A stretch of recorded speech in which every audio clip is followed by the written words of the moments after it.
20వ కీర్తన 20వ కీర్తన 9 వచనాలు ఉన్నాయి. మనం అన్నీ కూడా కలిసి చదువుకుందాం. ఆపత్కాలమందు యెహోవా నీకు ఉత్తరమిచ్చునుగాక. యాకోబు దేవుని నామము నిన్ను ఉద్ధరించునుగాక. పరిశుద్ధ స్థలములో నుండి ఆయన నీకు సహాయము చేయునుగాక. సియోనులో నుండి నిన్ను ఆదుకొనుగాక. ఆయన నీ నైవేద్యములన్నిటినీ జ్ఞాపకము చేసుకొనుగాక. నీ దహన బలులను అంగీకరించునుగాక. నీ కోరికను సిద్ధింపజేసి నీ ఆలోచన యావత్తును సఫలపరచునుగాక. యెహోవా నీ రక్షణ బట్టి మేము జయోత్సవము చేయుచున్నాము. మా దేవుని నామమును బట్టి మా ధ్వజము ఎత్తుచున్నాము. నీ ప్రార్థనలన్నీయు యెహోవా సఫలపరచునుగాక.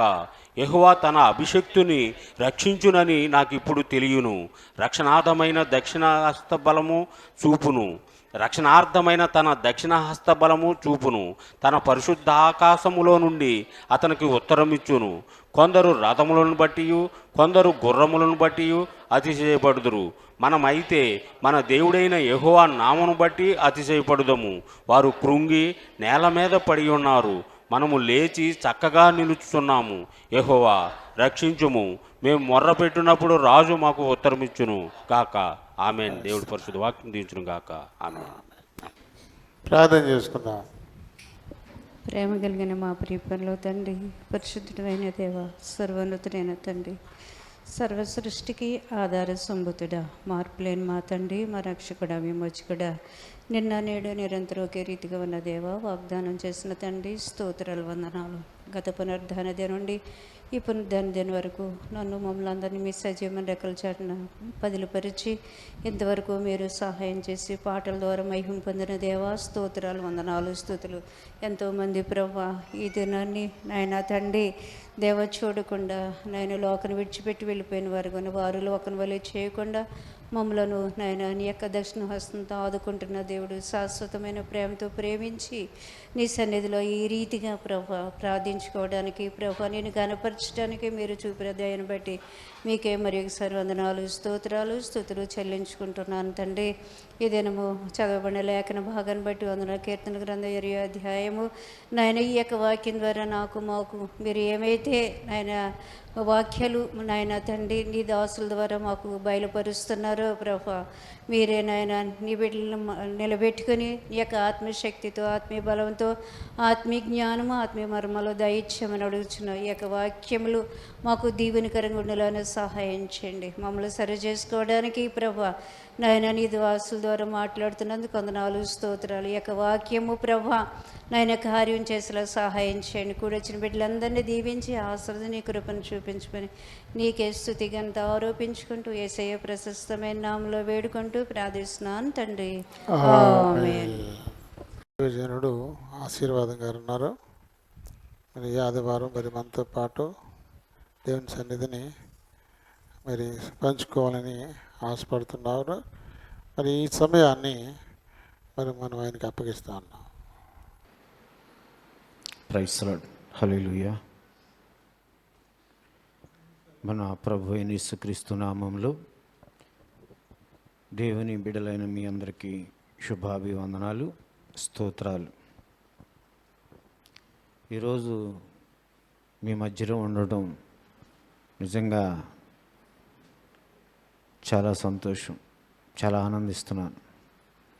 ఆదివారం నేను ఈ విధంగా మీ మధ్యలోకి రావటం అంటే చాలా సంతోషంగా ఉంది. నాకు కూడా నా చిన్న మందను విడిచిపెట్టి ఒక గొప్ప సంఘానికి మీతో కలిసి దేవుని ఆరాధించటం, మీ అందరిలో ఒకటిగా నేను ఉండడం,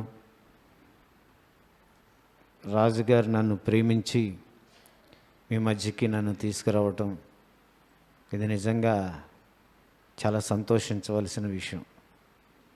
నా మట్టుకు నేనైతే మీతో కలిసి ఆరాధించడం నాకు చాలా ఆనందంగా ఉంది. ఈ మధ్యకాలంలో నేను ఆరాధన విడిచిపెట్టి, మా సంఘాన్ని విడిచిపెట్టి నేను ఎక్కడా ఆగట్లేదు. వాస్తవంగా గత ఆదివారం నేను విశాఖపట్నంలో ఆదరణ కూటంలో ఉండాలి. అమ్మో నా సంఘాన్ని విడిచిపెట్టి నేను ఉండని చెప్పేసి వాళ్ళకి ఎవరు లేరు. ఆదివారం ఒక భూస్థాపన కార్యక్రమానికి వెళ్ళాను మా బంధువులది. తెల్లారితే ఆదివారం, ఎవరు రారు. మీరన్నా ఉండండి, వెళ్ళొద్దు అని అంటే, లేదు నా సంఘాన్ని విడిచిపెట్టి నేను ఉండలేను అని చెప్పేసి వాళ్ళ దగ్గర వండుకోకుండా నేను వచ్చేసాను. వాళ్ళకి ఎవరు లేరు ఆరాధన జరపడానికి, ఆదరణ కూటం జరపడానికి. అయినా కానీ వాళ్ళ మధ్యలో వండుకోకుండా నేను వాళ్ళని అలా వదిలేసి వచ్చాను. కానీ విల్సన్ రాజు గారు పిలిస్తే కాదనుకోకుండా వచ్చాను. మీతో కలిసి ఉండటం నాకు చాలా సంతోషం. ఈరోజు దేవుడు నన్ను మీ మధ్యలోకి తీసుకొచ్చినందుకు దేవుణ్ణి నేను ఎంతో స్తుతిస్తున్నాను, ఆరాధిస్తున్నాను. దేవునికి స్తోత్రం, దేవునికి మహిమ. ఒక చిన్న వాక్యాన్ని మనం చదువుకుందాం, ధ్యానం చేద్దాం. యోహాను సువార్త 15వ అధ్యాయం మొదటి వాక్యాన్ని. నేను నిజమైన ద్రాక్షవల్లిని, నా తండ్రి వ్యవసాయకుడు. నాలో ఫలింపని ప్రతి తీగను ఆయన తీసి పారవేయును. చాలమ్మా.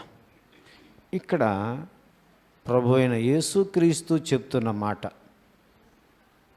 నేను నిజమైన ద్రాక్షవల్లిని, నా తండ్రి వ్యవసాయకుడు. ఇంచుమించు మీరంతా కూడా వ్యవసాయం ఎరిగిన వాళ్ళు, వ్యవసాయాన్ని బాగా చేస్తున్నవాళ్ళు. పొలం సేద్యం చేసేటప్పుడు అది బాగా పండాలని, దిగుబడి రావాలని, కష్టానికి తగిన ఫలితం రావాలని కోరి విత్తనాలు చల్లుతారు. విత్తనం చల్లిన కాడి నుంచి పంట చేతికొచ్చే వరకు కూడా ఆ పొలంలో కష్టపడి పనిచేస్తారు.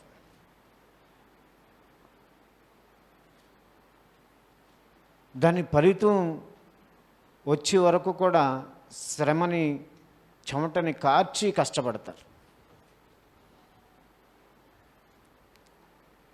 ఇక్కడ ప్రభు అయిన యేసుక్రీస్తు ఏం చెప్తున్నాడంటే, నేను నిజమైన ద్రాక్షవల్లిని, నా తండ్రి వ్యవసాయకుడు, నన్ను ఈ భూమి మీద నాటాడు. ఆయన వ్యవసాయం చేస్తున్నాడు భూమి మీద, మనలందరినీ ఆయన వ్యవసాయం చేస్తున్నాడు. ఫలించాలని, ఆయన కొరకు ఫలించాలని. ఎవరి కొరకు? తండ్రి కొరకు ఫలించాలని. మనం సేద్యం చేసినప్పుడు అది ఫలం ఇవ్వనప్పుడు మనం ఎంత నిరాశపడతామో, మనం ఎంత దుఃఖిస్తామో, పంట పండనప్పుడు, ఆ పంట చేతికి రానప్పుడు, మనం చేసిన అప్పులు తీరనప్పుడు ఎందరో రైతులు చాలామంది చాలా మదన పడిపోతారు, చాలా అవస్థలు పడిపోతారు. అప్పులు తీరక, పంట పండిన చేతికి రాక, దానివల్ల ఎంతో దుర్భరమైన పరిస్థితులు ఎదుర్కోవడం వల్ల చాలా అవస్థలు పడిపోతూ ఉంటారు. కనుక యేసు ప్రభు ఆయన్ని, తండ్రిని వ్యవసాయకుడిగా పోలుస్తున్నాడు. ఈ భూమి మీద ఆయన సేద్యం చేస్తున్నట్టుగా చూపిస్తున్నాడు మనకి.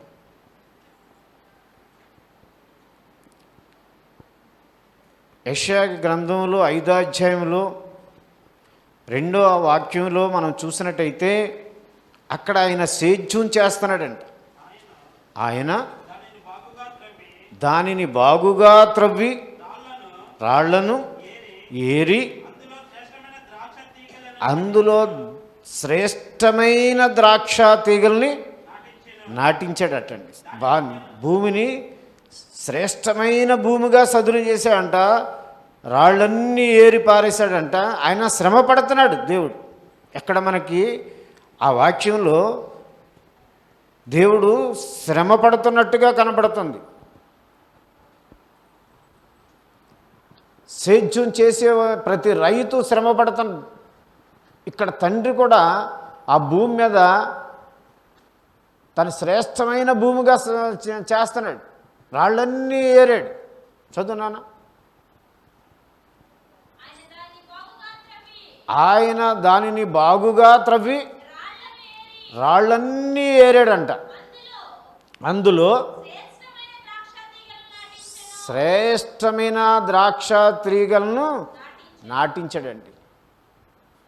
అది ఫలించాలని కోరుకున్నాడు. శ్రేష్టమైన ద్రాక్ష తీగలు నాటాడు.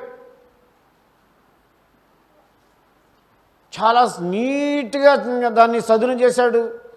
సారవంతమైన నేలగా మార్చాడు. రాళ్ళు రప్పలు లేకుండా చేశాడు.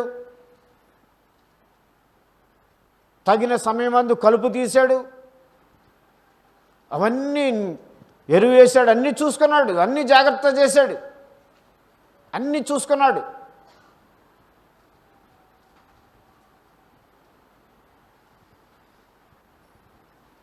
కాపు వచ్చేటప్పటికి, అది పంట కోసుకునే సమయం వచ్చేటప్పటికి, చేతికి వచ్చేటప్పటికి, పండు తినాలని ఆశ పుట్టి పండు దగ్గరికి వెళ్ళేటప్పటికి అదేమైందండి? అది కారు ద్రాక్ష కాసిందంటండి. కారు ద్రాక్ష కాసేటప్పటికి ఆ రైతు పరిస్థితి ఎలా అయిపోతుందండి? ఆ గింజలన్నీ తప్పై అయిపోయినాయి. కాయలు గట్టి గింజలు కాకోకుండా కాయ కాదు, అది పనికిరాని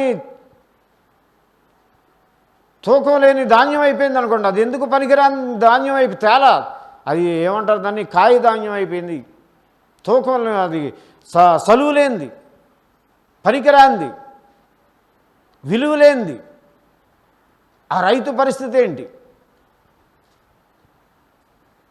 ఆ పడిన కష్టానికి విలువ లేకపోతే దానివల్ల ఆ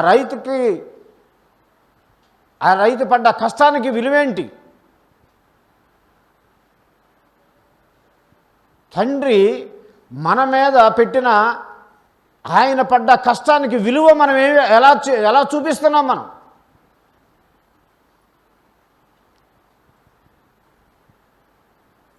మనల్ని ఆయన శ్రేష్టమైన ఆహారంతో పోషిస్తున్నాడు. శ్రేష్టమైన పోషకాలతో మనల్ని నింపుతున్నాడు. మంచి గాలిని ఇస్తున్నాడు. శ్రేష్టమైన వాటిని ఇస్తున్నాడు. అనేకమైన పోషకాలతో మనల్ని పోషిస్తున్నాడు. ఎక్కడెక్కడి నుంచో తీసుకొచ్చి గొప్ప గొప్ప వాళ్ళగా చేస్తున్నాడు. ఆయన విలువైన రక్తంతో మనల్ని కడిగి పరిశుద్ధపరిచి, పరిశుద్ధుల సహవాసంలో, పరిశుద్ధుల సంఘంలో చేర్చి, ఘనతనిచ్చి, గొప్ప చేసి, విలువలేని మనకి విలువనిచ్చి. అవునండి, నాకు ఒకప్పుడు విలువ లేదు, బానిసని. ఎవడో నన్ను ఘనంగా పిలిచేవాడు కాదు.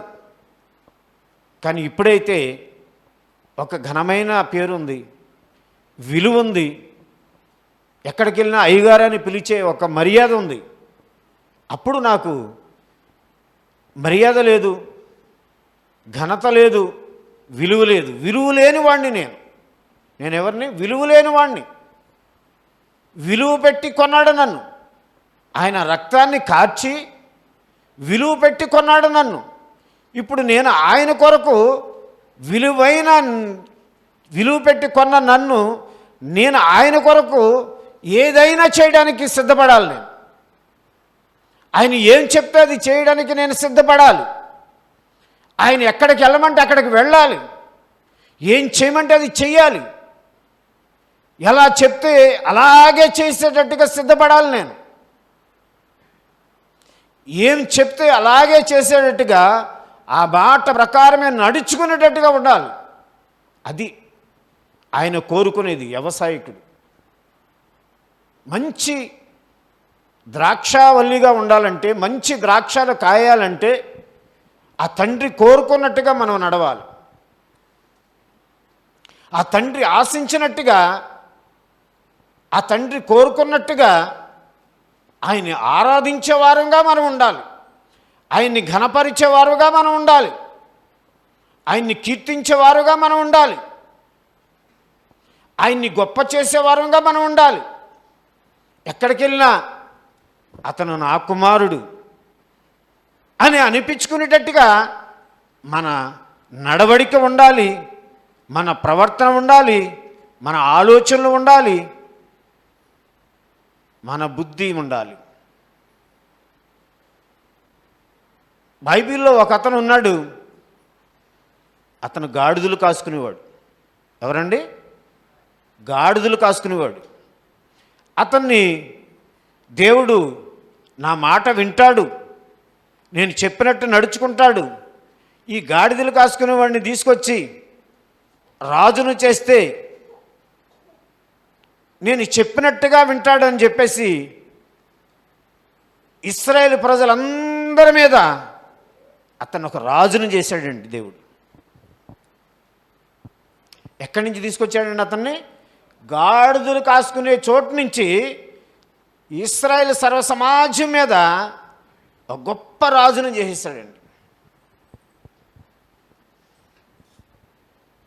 15వ అధ్యాయంలో, మొదటి సమూయేలు గ్రంథం 15వ అధ్యాయంలో 2వ వాక్యంలో అతనికి ఒక పని అప్పగిచ్చాడండి.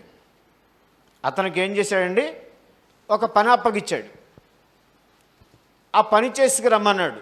ఏంటి ఆ పని అంటే 2వ వాక్యం చదువుతున్నారు, 15వ అధ్యాయం 2వ వాక్యాన్ని. సైన్యములకు అధిపతియగు యెహోవా సెలవిచ్చినదేమనగా, అమాలేకీయులు ఇశ్రాయేలీయులకు చేసినది నాకు జ్ఞాపకమే. వారు ఐగుప్తులో నుండి రాగానే అమాలేకీయులు వారికి విరోధులై మార్గమందు వారి మీదకి వచ్చిరి కదా. కాబట్టి నీవు పోయి కనికరింపక, బాగా గుర్తుపెట్టుకోండి, ఈ మాటను బాగా గుర్తుపెట్టుకోండి, కనికరింపక అమాలేకీయులను హతము చేయుచు పురుషులనేమి స్త్రీలనేమి పాలురనేమి పసిపిల్లలనేమి ఎద్దులనేమి గొర్రెలనేమి ఒంటెలనేమి గార్ధబములనేమి అన్నిటినీ హతము చేసి వారికి కలిగినదంతయు బొత్తిగా పాడు చేసి అమాలేకులు నిర్మూలము చేయమని చెప్పాను. అమాలేకు అంటే పాపం. మనలో ఉన్న ఆ పాపాన్ని బొత్తిగా తీసివేయాలి. అమాలేకు అనేది పాపం. కనికరించకూడదు పసిపిల్లల్ని. చిన్న పాపం. ఇదేముందిలే, ఏమండి, ఇదేముంది, చిన్నదే కదా, దాని మీద జాలిపట్టు. కొంచెంలో బుద్ధిహీనత. బుక్కావాని తైలంలో చచ్చిన ఈగల పడటం వలన ఏం కంపొస్తుందండి? ఇది చెడు వాసన వస్తుంది.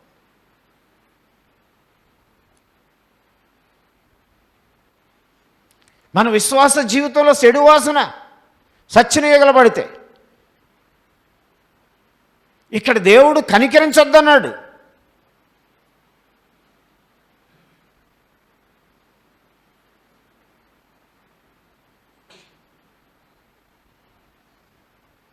వెళ్ళాడండి.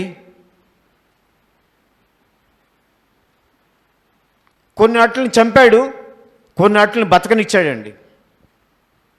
వచ్చాడండి.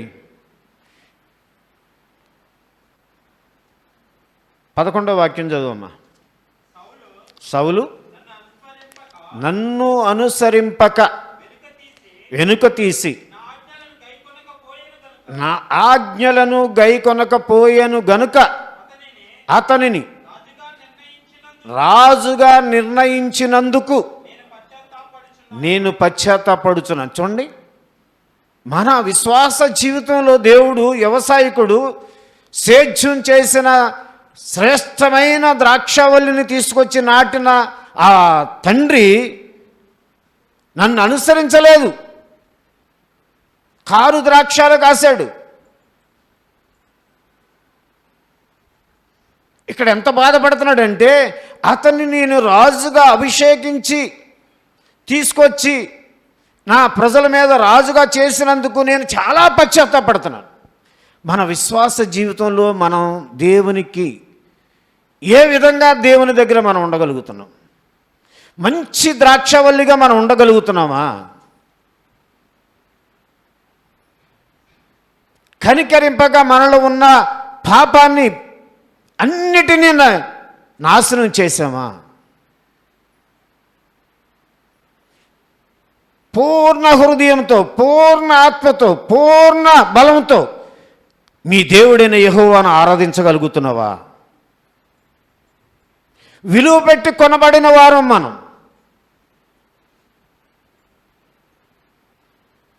కొరింథీ పత్రిక 6వ అధ్యాయం 19వ వాక్యం. మీ దేహము దేవుని వలన నీకు అనుగ్రహించండి. దేహము ఎవరి వల్ల అనుగ్రహించబడింది? నీ దేవుడైన యెహోవా వలన నీకు అనుగ్రహించబడింది. అది నీ స్వశస్తంగా నీకు సంపాదించుకున్నది కాదు. అది ఆయన రక్తం చేత కడగబడితే నువ్వు పరిశుద్ధపరచబడ్డావు. ఆయన స్వరక్తాన్ని ధారపోసి నిన్ను పరిశుద్ధపరిచి పరిశుద్ధమైన సంఘంలో చేర్చాడు. విలువ పెట్టి కొనబడ్డావు. పరిశుద్ధుల సంఘంలో, పరిశుద్ధుల సహవాసంలో చేర్చబడ్డావు. కారు ద్రాక్షలు కాస్తే కనికరించక ప్రతి దాన్ని, నీలో ఉన్న ప్రతి పాపాన్ని త్రుంచివేయాలి. ఈ సౌలుకి చెప్పాడు, ఎక్కడా కనికరించొద్దు, అమాలేకి అనే పాపాన్ని త్రుంచివేయి. ఎక్కడా జాలి పడొద్దు. గర్భిణి అని చూడొద్దు, పసి పిల్లలని చూడొద్దు, దేని మీద కనికరింపడొద్దు, దేని మీద జాలి పడొద్దు. అన్నిటినీ నాశనం చేయి. నీ హృదయంలో ఉన్న ప్రతి పాపాన్ని తీసివేయి. అప్పుడే నిజమైన ఆరాధన హృదయంలోంచి వస్తుంది. ఏ మూల పాపం ఉన్నా నీ దేవుణ్ణి నిజమైన ఆరాధన నువ్వు సమర్పించలేవు నీ దేవుడికి.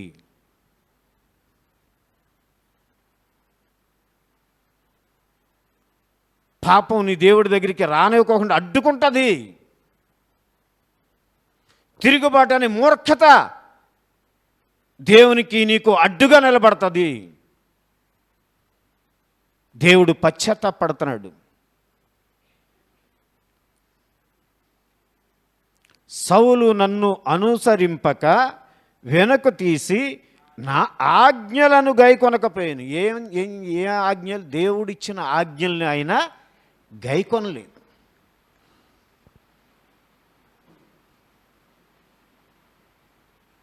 ఆరాధించాలి ప్రభువుని పశ్చాత్తాపంతో, విరిగి నలిగిన హృదయంతో, ఆత్మతో, సత్యముతో, పరిశుద్ధాత్మ అనుభవంతో.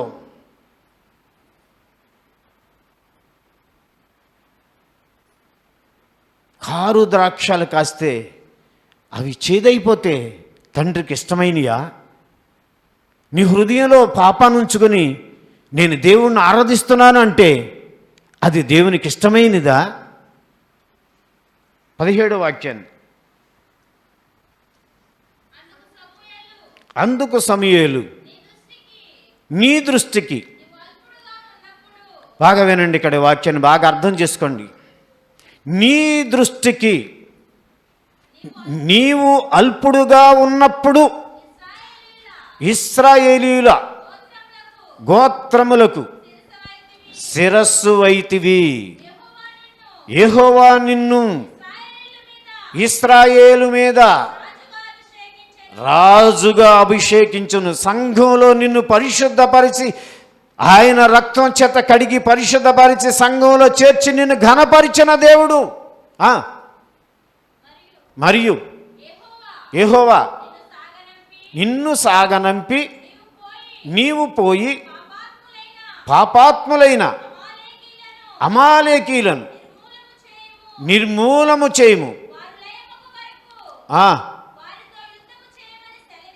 సెలవీయగా నీవు ఎందుచేత యెహోవా మాట వినక దోపుడి మీద ఎగబడి ఆయన దృష్టికి కీడు చేసితివనెను. అందుకు సౌలు ఏమంటున్నాడండి ఈయన? పాస్టర్ గారు ఏంటా మాటలో ఏం మాట్లాడుతున్నావు నువ్వు చెప్పినట్టే వెళ్ళానయ్యా నేను. ఇదిగో నువ్వు చెప్పావా బోనపల్లి మార్గంలో ఆ రోడ్డు అంటేనే వెళ్ళాను నేను. నువ్వు వెళ్ళమన్న మార్గమే అది. నేనేమో నిడమరు మార్గంలో వెళ్ళా, బోనపల్లి మార్గంలోనే పోయా. నువ్వు చెప్పినట్టే వెళ్ళాను నేను. ఏంటి అలా మాట్లాడతావు నువ్వు?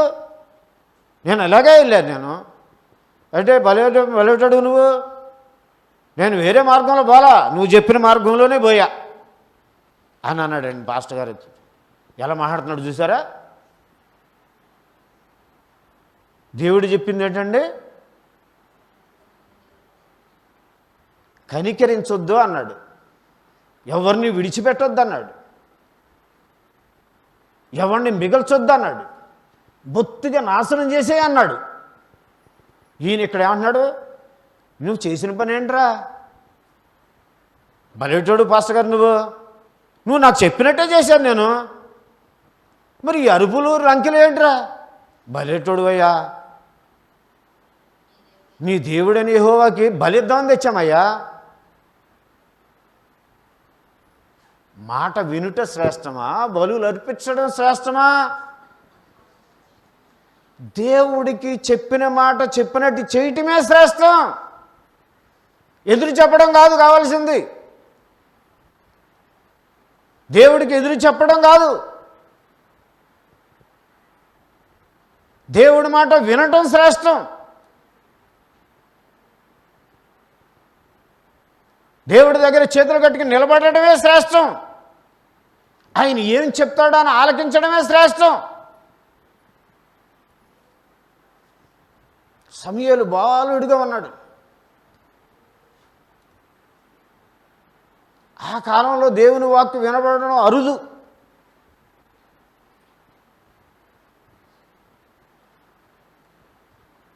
ఏలీ నిద్రపోతున్నాడు, సమూయేలు నిద్రపోతున్నాడు, చిన్న కుర్రాడు.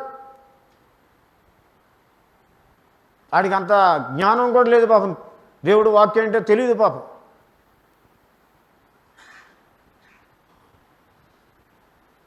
సమూయేలు సమూయేలు అని పిలిచాడు దేవుడు. తుళ్ళిపళ్ళు వేసాడు. లేచి ఏలీ గారి దగ్గరికి వెళ్ళి నిద్రపోయాడు. అయ్యా అయ్యా అయ్యా అని లేపాడు. ఏంట్రా అని అన్నాడు. మీరు పిలిచారు కదా నేను వచ్చాను అన్నాడు. నేను పిలిచానా? నేను పిలవలేదు, వెళ్ళి పడుకోరా అని అన్నాడు. మళ్ళీ వెళ్ళి పడుకున్నాడు.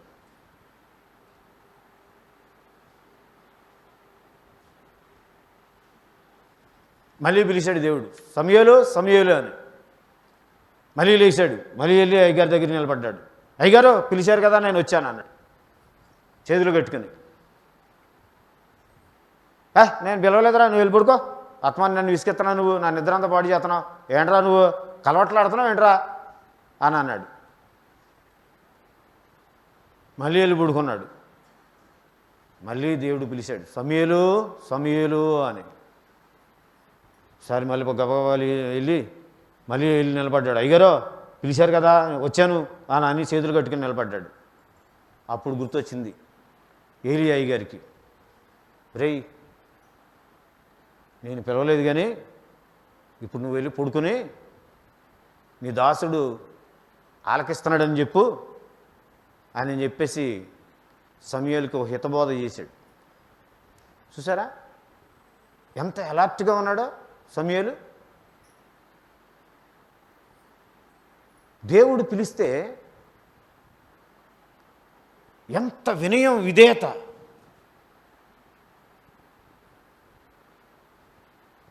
నాకెందుకులే మా అయ్యగారు పిలవలేదు అంటున్నాడు, నోరు ముసుగులు మెదలకుండా పడుకుందాం, నా నిద్ర ఎందుకు పాడు చేసుకోవాలి అని ఆ సమయంలో ఏమో నిర్లక్ష్యంగా లేడు. దేవుని ఎడల భయభక్తులు కలిగిన వాడు సమూయేలు. కనుక ఇశ్రాయేలు ప్రజల మీద న్యాయాధిపతిగా నిలబెట్టాడు. నిలబడ్డాడు బాలుడైన సమూయేలుగానే, దేవుని ఎడల భయభక్తులు కలిగిన వాడుగానే.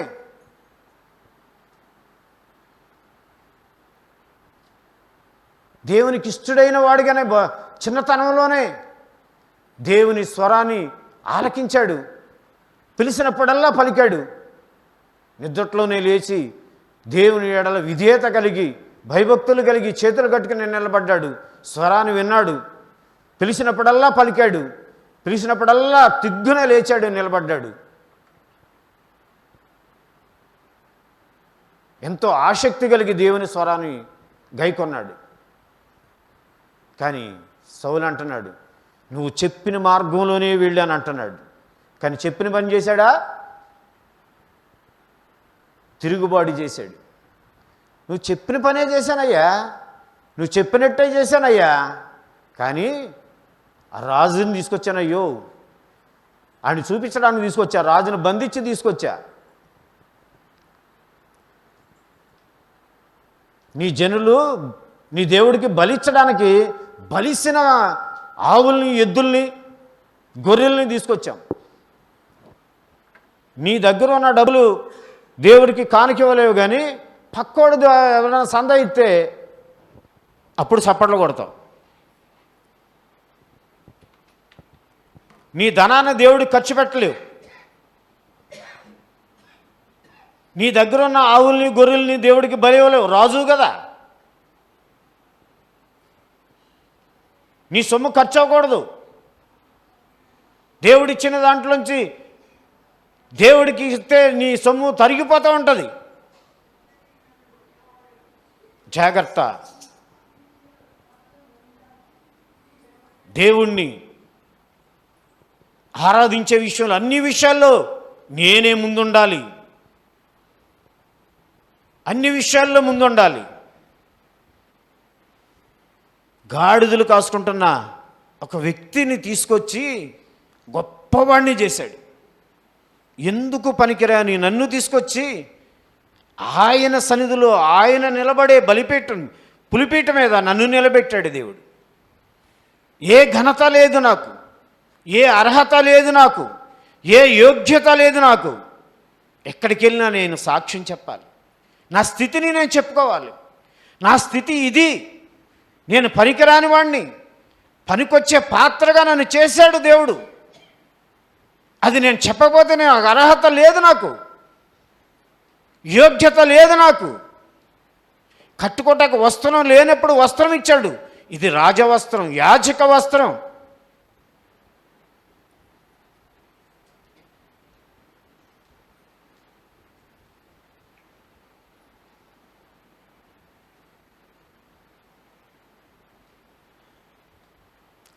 తిరుగుబాటు చేశాడు.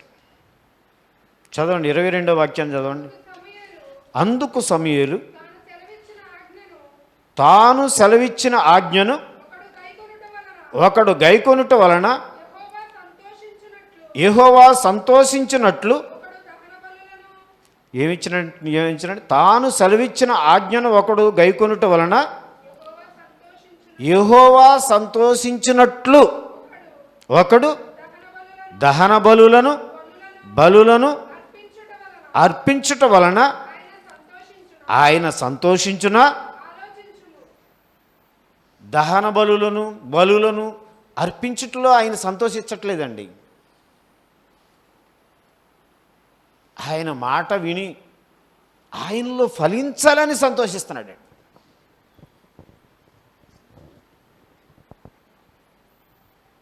నీ హృదయంలో ఉన్న అపవిత్రత అంతా తీసేసుకోవాలని ఆయన కోరికండి.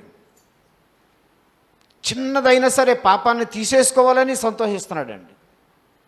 కనికరించొద్దన్నాడండి. ప్రతి దాన్ని నీ హృదయంలోంచి అపవిత్రత అంతా తీసేసుకోవాలని. ఆయన పరిశుద్ధుడు, పరిశుద్ధమైన రక్తాన్ని కార్చి నిన్ను కడిగాడు. పరిశుద్ధంగా జీవించాలి. అబద్ధం అనేది నీ దగ్గర ఉండకూడదు, అపవిత్రత అనేది నీ దగ్గర ఉండకూడదు. పరిశుద్ధంగా దేవుణ్ణి ఆరాధించాలని కోరుకుంటున్నాడు ఆయన. పరిశుద్ధంగా దేవుణ్ణి ఘనపరచాలని దేవుడు కోరుకుంటున్నాడు. కారు ద్రాక్షాలు కావాలని ఆయన కోరుకోవట్లేదు. మంచి ద్రాక్ష, నేను నిజమైన ద్రాక్షావల్లి అని అంటున్నాడు యేసు ప్రభు. నా తండ్రి మంచి వ్యవసాయకుడు. ఆయన శ్రమపడ్డాడు. సారవంతమైన నేల మీద ఆ రాళ్ళని రప్పలన్నిటినీ ఏరివేసి శ్రేష్టమైన ద్రాక్షవల్లిగా నిన్ను నాటాడు. నీ హృదయంలో పనికిరానివన్నీ ఆలోచనలన్నీ నీ హృదయంలోకి తెచ్చుకుంటున్నావు. పనికిరానివన్నీ తెచ్చుకుంటున్నావు. లోకంలో ఉన్న చెడ్డ ఆలోచనలన్నీ నీ హృదయంలోకి వస్తున్నాయి. అటువంటి అన్నీ వచ్చి ఆ బలలో నువ్వు ఏ విధంగా ఆరాధిస్తావు? ఏ విధంగా ప్రభువుని స్తుతిస్తావు? బలులు అర్పించుట కంటే మాట వినుట శ్రేష్టం. బలులు అర్పించుట కంటే ఆజ్ఞను గైకొనుటయు, పొట్టేళ్ళు కొవ్వు అర్పించుట కంటే మాట వినుటయు శ్రేష్టం. తిరుగుబాటు చేయుట సోదె చెప్పుట అను పాపముతో సమానం. సోది చెప్తున్నాడు ఈ సౌలు. ఏం చెప్పాడండి? సోది చెప్తున్నాడండి. నేను అలా చేయలేదయ్యా అని తిరుగుబాటు చేస్తున్నాడండి. దేవుడి మీదే తిరుగుబాటు చేస్తున్నాడు. ఎదురు మాటలు మాట్లాడుతున్నాడు. నేను అలా చేయలేదయ్యా, నువ్వు చెప్పినట్టే చేశానయ్యా, నేను అందరిని నరికేశానయ్యా, అందరిని చంపేశానయ్యా, కొన్ని ఉంచుకున్నానయ్యా హృదయంలో, కొన్ని కనపడకుండా ఉంచుకున్నానయ్యా. నీ హృదయంలో ఏమున్నాయో నా ప్రభు అయిన యేసుక్రీస్తుకి తెలుసు. నీ పక్కోడికి తెలియకపోవచ్చు. ఎవడో చూడట్లేదులే అనుకోవచ్చు. చీకట్లో చేసేవి ఎవడో చూడలేదులే అనుకోవచ్చు. మోసాలు ఎవడికి కనపడలేదులే అనుకోవచ్చు. నువ్వు ప్రవర్తించే ప్రవర్తన ఎవడో కనపడలేదులే అనుకోవచ్చు. కానీ సృష్టికర్త అన్ని మనల్ని గమనిస్తున్న దేవుడు కనుక మనం వాటిని జాగ్రత్తగా చూసుకోవాలి, జాగ్రత్తగా గమనించాలి, జాగ్రత్తగా ప్రవర్తించాలి. మనలో ఒకడు చూస్తున్నాడు. ఆయన వింటున్న దేవుడు, మాట్లాడుతున్న దేవుడు, చూచుచున్న దేవుడు. కనుక మనం చాలా జాగ్రత్తగా ప్రవర్తించాలి. అమాలేకి అంటే పాపం. ఆ పాపాన్ని మన హృదయంలోంచి తీసివేయాలి. సౌలు ఆ పాపాన్ని తీసివేసుకోలేకపోయాడు, చెప్పినట్టు చేయలేకపోయాడు. కనుక తన రాజ్యాన్ని ఆయన కోల్పోయాడు. ఏం చేస్తారండి వ్యవసాయం చేసినప్పుడు? కలుపుని మీరు కలుపు మొక్కలు ఉంచుతారా? దాంట్లో ఉంచుతారా? వ్యవసాయం చేసేప్పుడు కలుపు మొక్కలు దాంట్లోనే పెరగనిస్తారా? తీసేస్తారా? సేద్యం చేసేటప్పుడు కలుపుని ఏ విధంగా అయితే తీసేస్తారో ఇశ్రాయేలు ప్రజలైన దేవుడు ఆ కలుపును కూడా ఆ విధంగానే తీసివేశాడు. సౌలు రాజుగా ఉండకోకుండా దేవుడు తీసేశాడు. చూడండి, ఇక్కడ చూడండి 11వ వాక్యంలో. అందుకు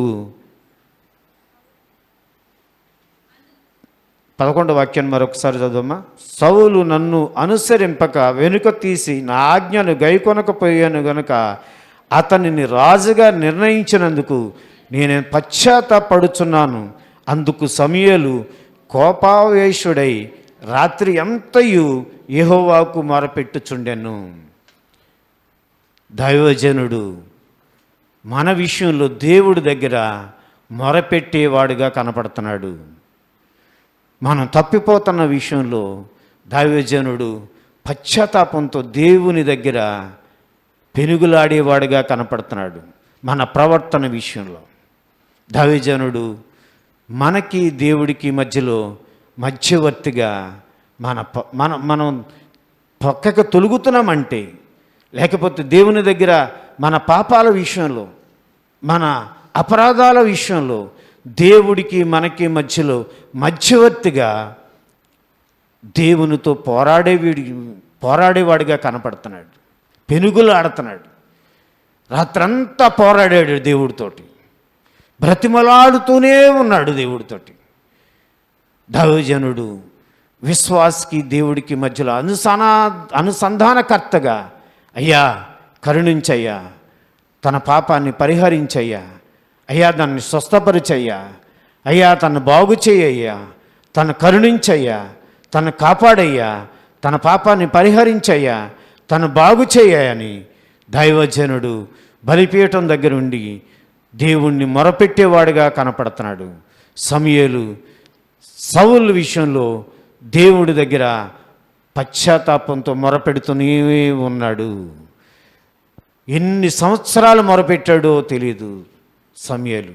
ఎందుకయ్యా నేను విడిచిపెట్టిన సౌలు విషయంలో అంతగా మొరపెడుతున్నావు? అది అతని బాధ్యత. దైవజనుడు నీ విషయంలో దేవుడు తన మీద పెట్టిన భారం, బాధ్యత. దైవజనుడు అంటే నీకు దేవుడికి మధ్యలో ఒక బాధ్యత.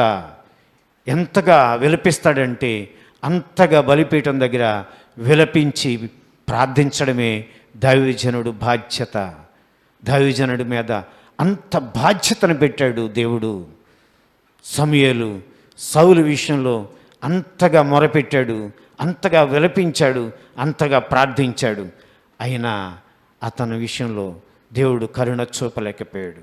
పశ్చాత్తాపంతో దేవుని సన్నిధిలో మనం అన్ని విషయంలో దేవుడి దగ్గర ఆయన్ని ఆరాధించే వారంగా మనం ఉండే వారంగా మనం కనపడాలి.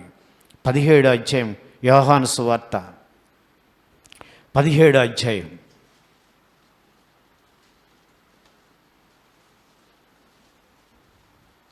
మొదటి నుంచి ఈ మాటలు చెప్పి ఆకాశం వైపు కనులెత్తి ఇట్లా నేను, తండ్రి నా గడియ వచ్చి ఉన్నది, నీ కుమారుడు నిన్ను మహిమపరచునట్లు నీ కుమారుని మహిమపరచును. నీవు నీ కుమారునికిచ్చిన వారికి అందరికీ ఆయన నిత్య జీవము అనుగ్రహించున్నట్లు సర్వ శరీరుల మీదను ఆయనకు అధికారమిచ్చితివి. ఆయనకు అధికారమిచ్చితివి. అద్వితీయ సత్యదేవుడు అయిన నిన్నును నీవు పంపిన యేసుక్రీస్తును ఎరుగుటయే నిత్య జీవం. నీవు పంపిన యేసుక్రీస్తును ఎరుగుటయే నిత్య జీవం. చేయుటకు నీవు నాకిచ్చిన పని నేను సంపూర్ణముగా నెరవేర్చి భూమి మీద నిన్ను మహిమపరిచితిని. ఇదండి యేసు ప్రభు అన్నాడు 15వ అధ్యాయంలో, నేను నిజమైన ద్రాక్షవల్లిని. ఆయన మంచి ద్రాక్షాలు కాశాడా? తండ్రి వ్యవసాయకుడిగా పోల్చుకున్నాడు. ఇక్కడ అంటున్నాడు, నీవు పంపిన యేసుక్రీస్తును ఎరుగుటయే నిత్య జీవం. నీవు చేయుటకు నీవు నాకిచ్చిన పని నేను సంపూర్ణముగా నెరవేర్చి భూమి మీద నిన్ను మహిమపరిచితిని. భూమి మీద నిన్ను మహిమపరిచితిని. తండ్రి కుమారుడికి అప్పగిచ్చిన పనిని ఆయన సంపూర్ణంగా నెరవేర్చాడటండి. మంచి ద్రాక్షవల్లిగా, పరిపూర్ణుడుగా, దేవుణ్ణి ఘనపరిచేవాడుగా, దేవుడు తనకు అప్పగిచ్చిన పనిని నెరవేర్చిన వాడిగా ఇక్కడ కనబడుతున్నాడు. దేవుడు ఏ పని అయితే భూమి మీదకి వెళ్ళి నువ్వు నెరవేర్చాలి అని బాధ్యతను అప్పగిచ్చాడో ఆ బాధ్యత అంతటిని కూడా నేను నెరవేర్చాను, సంపూర్ణం చేశాను నేను.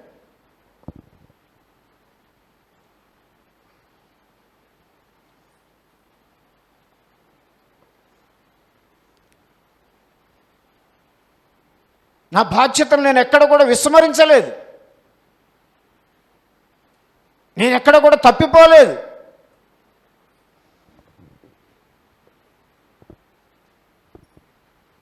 ఎక్కడ కూడా విస్మరించలేదు, ఎక్కడ కూడా లోకపు ఆశలకి నేను ఎక్కడ కూడా లోబడలేదు.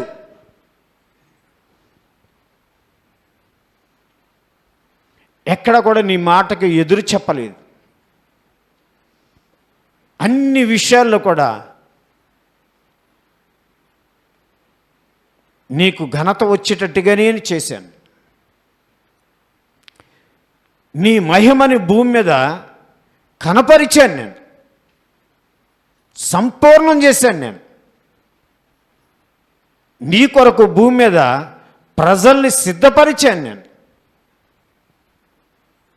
మంచి ద్రాక్షవల్లి వలె మంచి కాయలు నేను కాశాను. నేను మంచి ఫలాలు ఫలించాను. నేను నాలో ఫలింపని ప్రతి తీగని తండ్రి తీసివేస్తాడు. ఇప్పుడు మనం క్రీస్తులో అంటకట్టబడాలి. క్రీస్తులో మనం అంటకట్టబడాలి. నాలో ఫలింపని ప్రతి తీగని తండ్రి ఏం చేస్తాడు? తీసివేస్తాడు. నేను పరిశుద్ధుడను, మీరు పరిశుద్ధులై ఉండాలి. క్రీస్తు ఏమంటున్నాడు? నేను పరిశుద్ధుడను, మీరు పరిశుద్ధులై ఉండాలి. అందుకని మనలో అమాలేకి లేకోకుండా కనికరింపక ప్రతిదాన్ని తీసివేయాలి. దేన్ని ఉంచుకోకూడదు. చిన్నదే కదండి, ఏమైందిలే, అబ్బే కనికరించకూడదు. దాని మీద, చిన్నదాని మీదే కనికరించకూడదు. అబ్రహాం ఏం చేశాడంటే దేవుడు బలి అర్పించమన్నాడు. ఆదికాండం 15వ అధ్యాయంలోనే ఆయన గొర్రెని మేకని బలి ఇచ్చాడు. పక్షుల్ని ఖండించలేకపోయాడు. ఆయన ఏం చేయలేకపోయాడు? ఆయన పక్షుల్ని ఖండించలేకపోయాడు. దేవుడు ఆ బలిని అంగీకరించలేకపోయాడు. పక్షుల మీద జాలి పడ్డాడు అబ్రహాం. చాలా నష్టం జరిగింది అక్కడ. మన చిన్న వాటిని పోన్లే, ఏమైందిలే, చిన్నదే కదా అబద్ధం, చిన్నదే కదా మోసం, చిన్నదే కదా టీవీ, చిన్నదే కదా, చిన్న చిన్న వాటి మీద మనం జాలి పడుతూ ఉంటాం. ఆ చిన్నదే మన ఆత్మీయ జీవితాన్ని పాడు చేస్తుంది. ఆ చిన్నదే మన స్వేచ్ఛ ఆరాధనని పాడు చేస్తుంది. ఆ చిన్నదే మనం దేవుడి దగ్గరికి ఆటంకపరుస్తూ ఉంటుంది. చాలా చాలా చాలా. రాత్రి మీకు ఒక సంభవం చెప్పాను నేను. సీమోన్ అనే ఒక అతను పరిసయుడు యేసు ప్రభువుని విందుకు పిలిచాడని, ఆ విందుకు పిలిచినప్పుడు యేసు ప్రభువుకి చేయవలసిన విధంగా ఆయన చేయలేకపోయాడు. ఆయనకి మర్యాద చేయలేకపోయాడు. ఆయన ఘనపరచలేకపోయాడు. కానీ ఆ విందుకు పిలువబడకపోయినా, ఆమె ఆ ఇంట్లోకి రావడానికి అర్హత లేకపోయినా, ఒక స్త్రీ ఆ ఇంట్లోకి జొరబడింది. యేసు ప్రభువుకి చేయవలసిన ఘనమైన ఆరాధన, యేసు ప్రభువుకి జరగవలసిన ఘనంతా ఆ స్త్రీ చేసింది. ఆయన చేయలేకపోయాడు. ఆయనకి దక్కవలసిన ఘనత ఎవరికి దక్కింది? ఆ స్త్రీకి దక్కింది.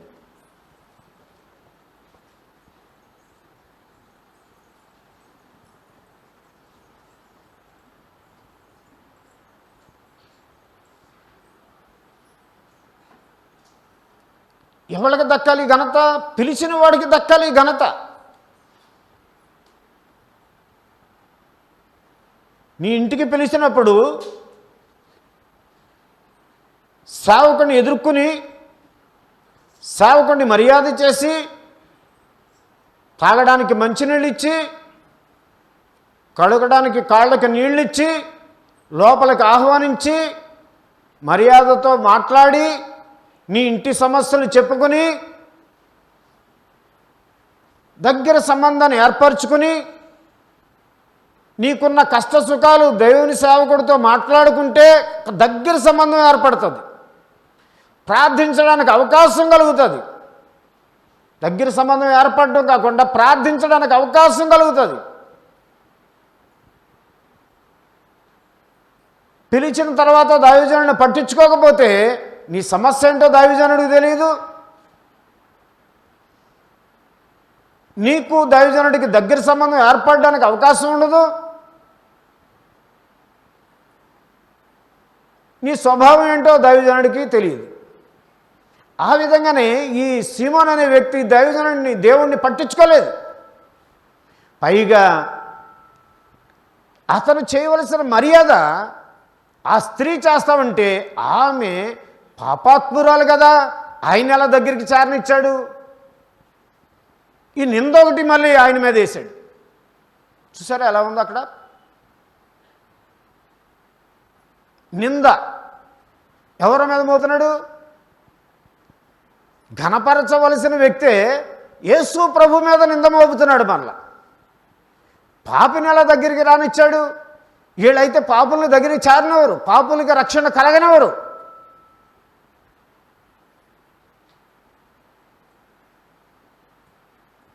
దేవుని దగ్గరికి రాకుండా అడ్డుబండలుగా తయారవుతారు కొందరు.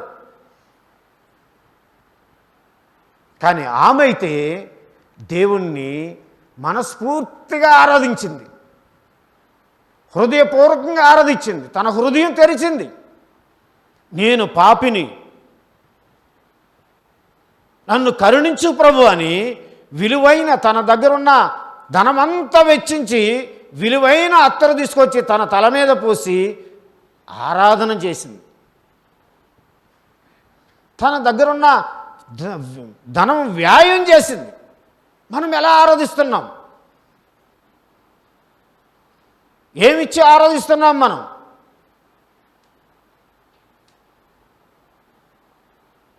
కన్నీళ్లతో పాదాలు కడిగింది, మానక ముద్దు పెట్టుకుంది. ఏ విధమైన ఆరాధన ప్రభువునికి మనం చెల్లించగలుగుతున్నాం? ఏదో నోటి మాటతో ఆరాధించే సరిపోయిందా? విలువ పెట్టి కొనబడ్డాం, నీ విలువ ఎంత? ఆయన కార్చిన రక్తానికి విలువ ఎంత? నువ్వెంత విలువ చెల్లిస్తున్నావు?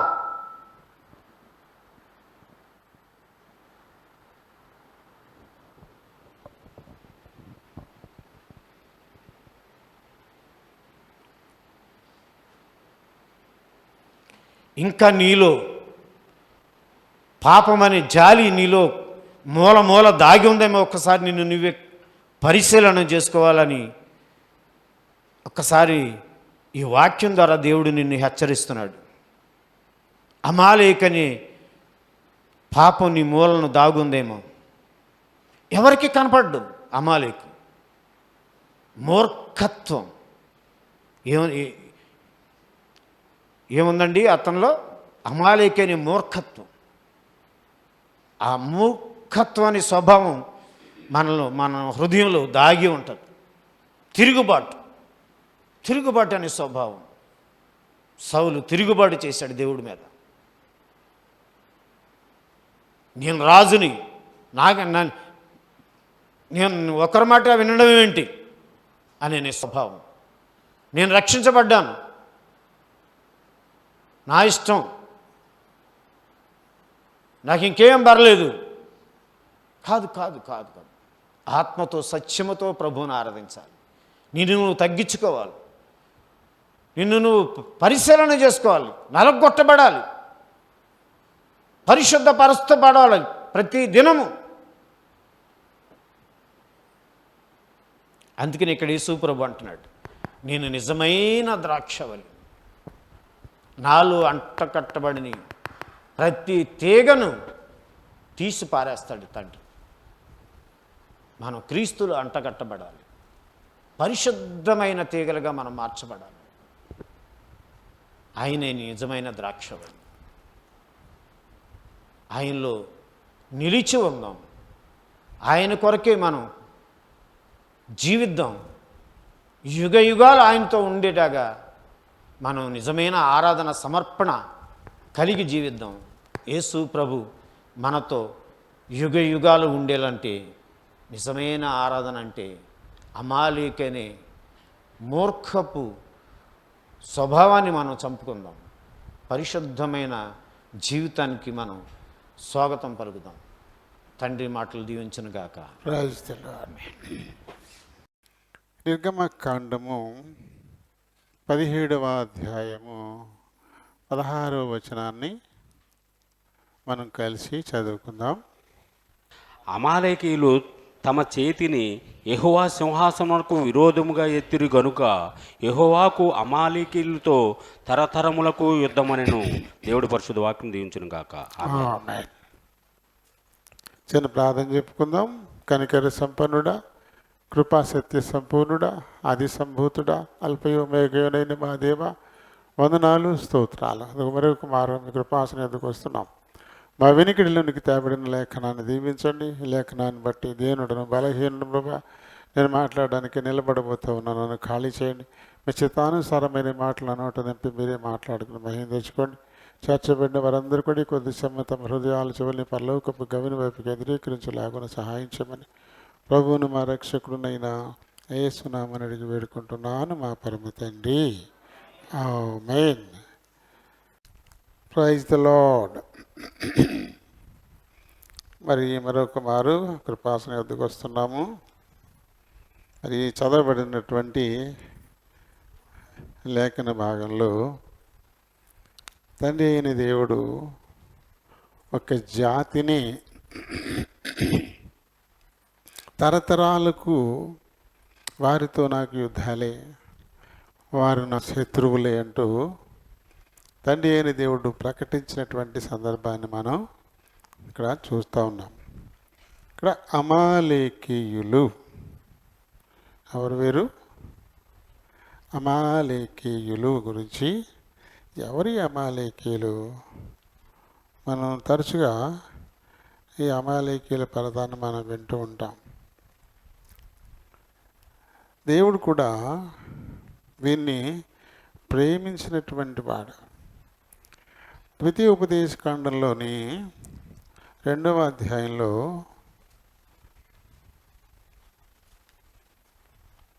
ద్వితీయోపదేశకాండము 2వ అధ్యాయము 9వ వచనం చదవమ్మా. అమ్మా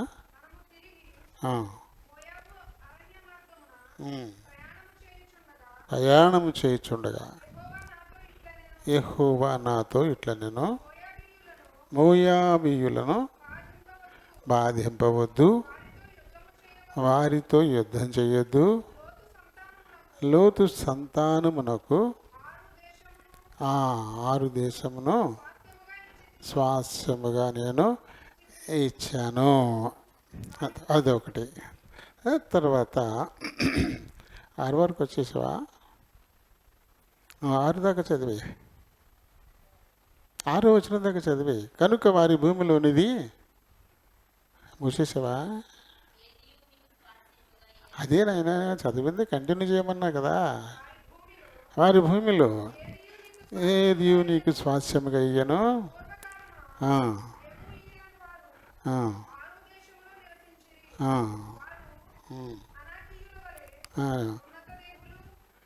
ఎక్కడ దాకా వచ్చేసావు?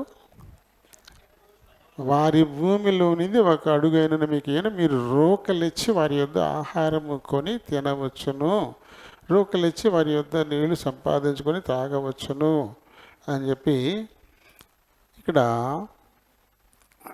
ఏశావుకు స్వాస్యంగా ఇచ్చినటువంటి ఈ భూమి మనం, ఇది ఏశావుకి స్వాస్యంగా కదా. 5వ వచనం దగ్గరికి వచ్చారు. ఇప్పటి వరకు మనం శేయీరు మన్యంలో కాపురం ఉన్నటువంటి అని చెప్పుకోండి. ఇక్కడ శేయీరు మన్యం 2:6 దాకా చూసిన దీనిలోనే మనకి ఎవరు కనబడుతున్నారు? ఏమా? ఏశావే కదా. ఏశావుకి స్వాస్యంగా ఇచ్చాడు. ఏశావు ఎవరు? ఏసేపు ఎవరు? ఏసేపు ఎవరో తెలీదా?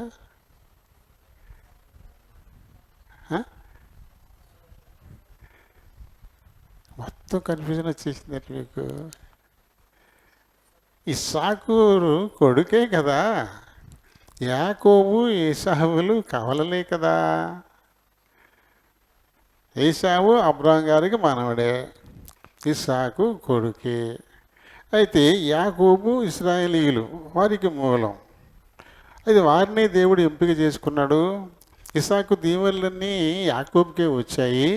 అయినప్పటికీ కూడా దేవుడు ఏశావును వదిలిపెట్టలేదు. కారణం, తన స్నేహితుడైన అబ్రహాము మానవాడు కదా. కాబట్టి ఏశావుకు కూడా దేవుడు భూభాగాల్ని ఇచ్చాడు. ఇక మనం అందులో నుంచి మళ్ళీ చదువుదాం. ఇంకా అందులో నుంచి మనం 9 నుంచి చదువు.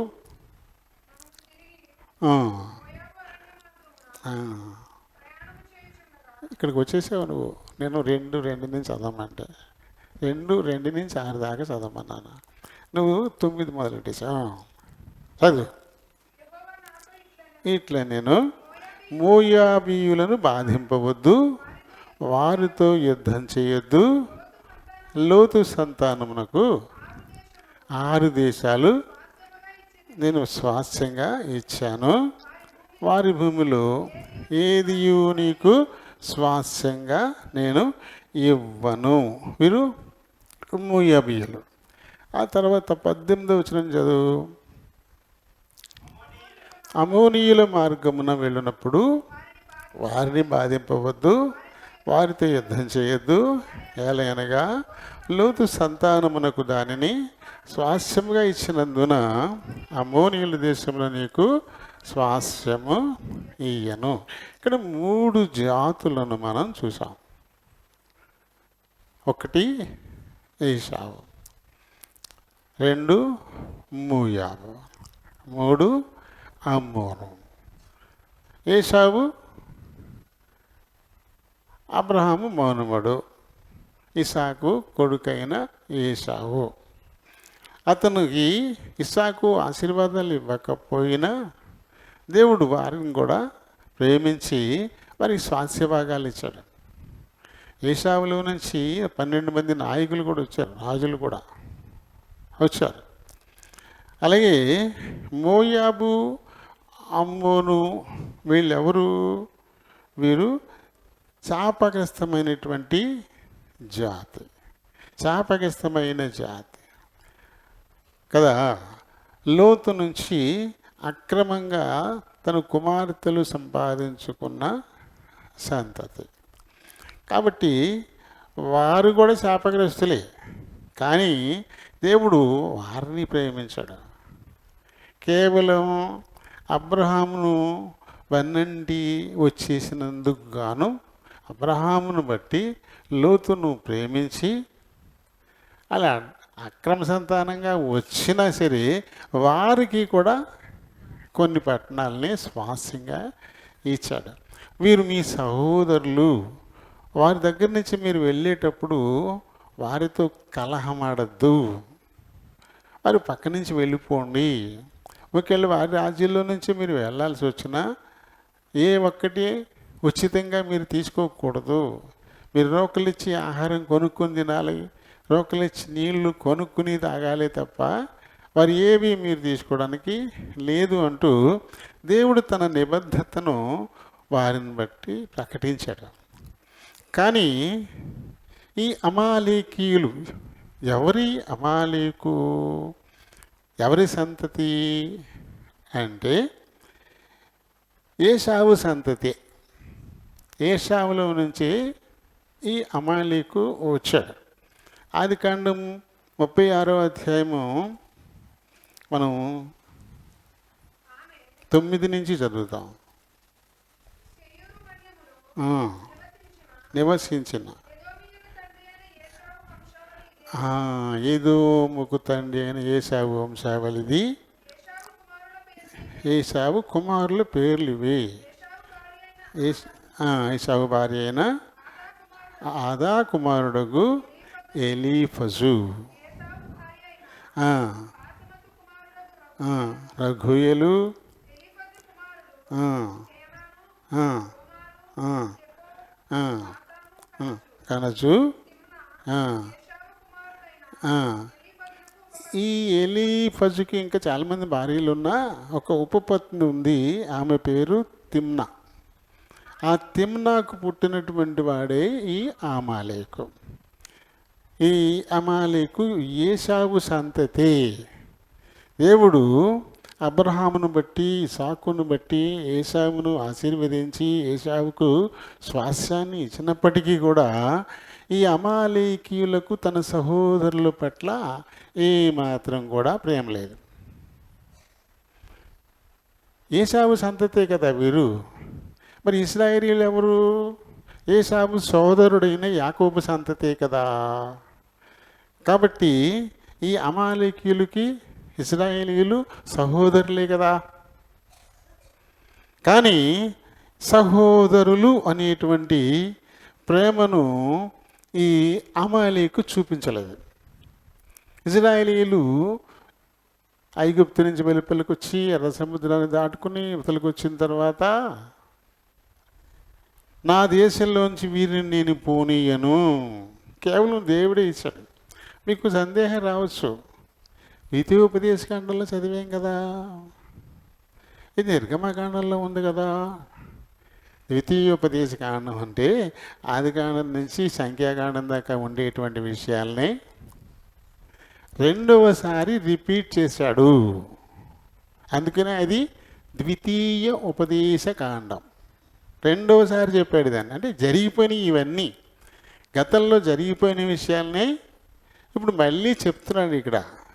కాబట్టి నిర్గమకాండం ఎక్కడుంది, తర్వాత లేవీకాండం వచ్చింది, తర్వాత సంఖ్యాకాండం వచ్చింది, తర్వాత ద్వితీయోపదేశకాండంలో చెప్పారు కదా. అంటే జరిగి దీనికి 100 మైళ్ళు దూరం ఉంటుంది అనుకున్నాము మన. ఏం కాదు. అడుగుల నుంచి వెళ్ళిన తర్వాత భీమవరంలో చెప్పినా అవి ఎక్కడి సంగతులు? అడుగులే కదా. భీమవరంలో చెప్తున్నారు కాబట్టి భీమవరం అవుతాయి ఏంటి?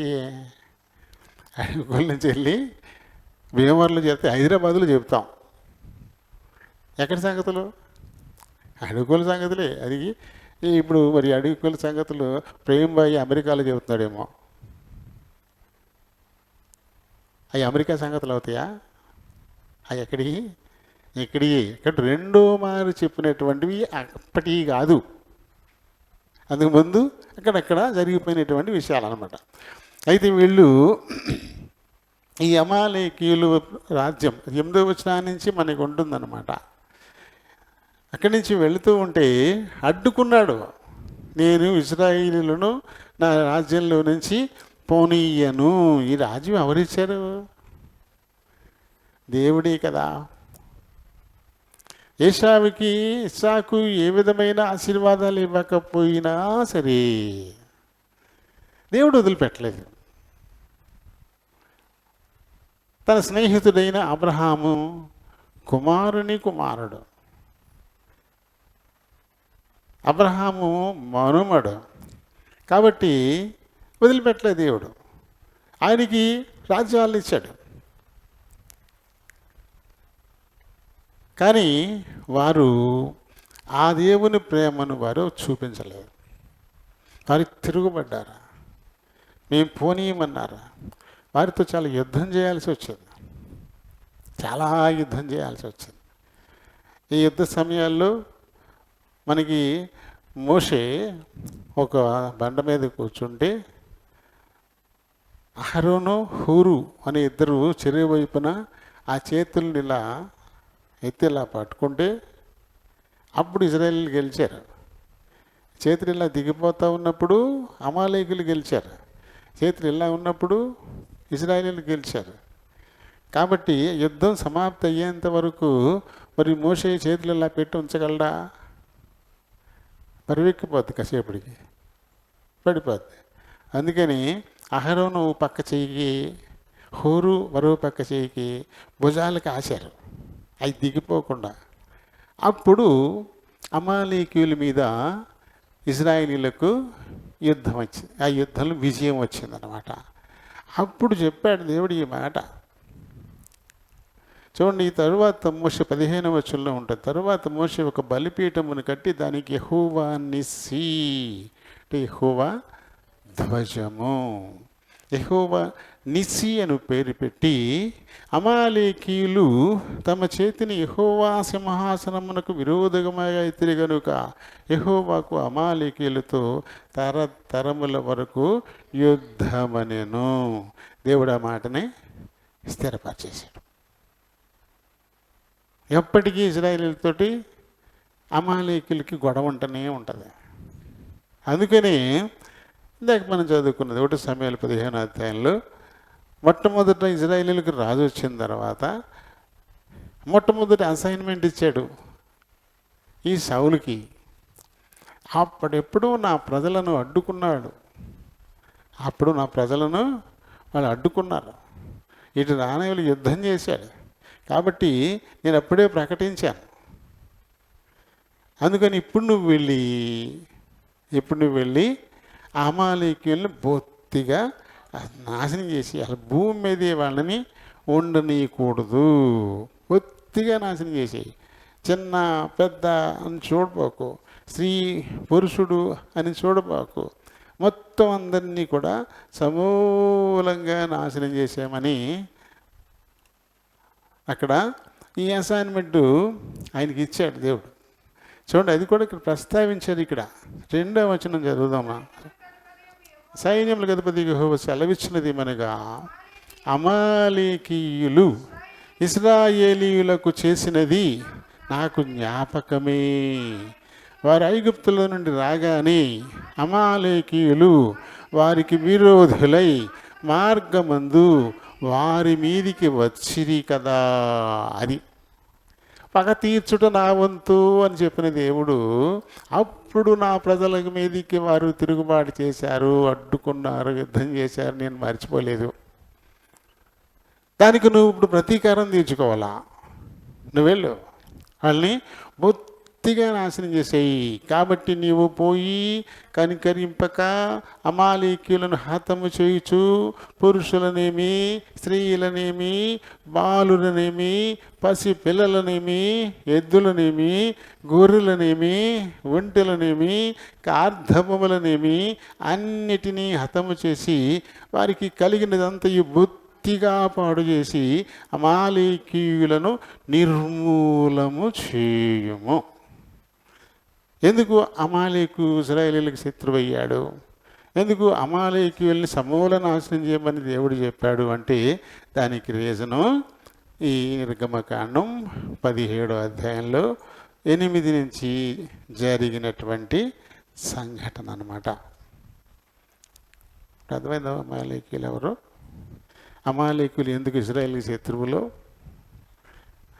వాళ్ళు కృతజ్ఞులైపోయారు కదా. యాకోబు ఆశీర్వాదాలన్నీ పట్టుకెళ్ళిపోయాడు, ఏశావుకి ఆశీర్వాదాలు ఏమీ మిగలలేదు. అయినప్పటికీ పాపం ఏశావు చాలా దుఃఖించాడు, చాలా ఏడ్చాడు. దేవుడు ఆ కన్నీరు చూశాడు. ఎంతైనా నా స్నేహితుడైన అబ్రహాము మనవడే కదా అని చెప్పి తనకి కూడా కొన్ని రాజ్యాలను వేశాడు. మరి ఆ కృతజ్ఞత అతనికి ఉండాలి కదా, వాళ్ళు ఆ జాతికి ఉండాలి కదా. ఆ కృతజ్ఞత ఆ జాతికి లేకుండా అయిపోయింది. నిజానికి మా తండ్రి అయిన అంటే ఏశావుకు తండ్రి కూడా ఇస్సాకే కదా. ఆ తండ్రి అయిన ఇస్సాకు ద్వారా ఏ విధమైన ఆశీర్వాదాలు మా జాతికి రాకపోయినప్పటికీ దేవుడు మమ్మల్ని ఎంతో ప్రేమించి మాకు కూడా స్వాస్థ్యాలను ఇచ్చాడు. ఎలా ఇచ్చాడంటే ఇశ్రాయేలీయులకు ఖండితంగా ఆజ్ఞాపించాడు, వారి జోలికి వెళ్ళడానికి వీల్లేదు, మీరు అస్సలు ఒక్క అడుగు కూడా అందులోంచి మీకు నేను ఇవ్వను, ఒక్క అడుగు కూడా ఇవ్వను. మరి వీళ్ళు అన్నారు ఏంటంటే మా దారిని మేమే పోతాము, మేము తినము అని చెప్తారు. పాపం వీళ్ళు చెప్పినా వినరు అనమాట. ఆయన ఆదేశించినట్టుగానే వారు అలాగనే మేము వెళ్ళిపోతామంటారు. అలా అమాలేకీయులతో ఇశ్రాయేలీయులకు శత్రుత్వం. దేవుడు అమాలేకీయుడు అనేటువంటి ఒక పాపి జాతి అది.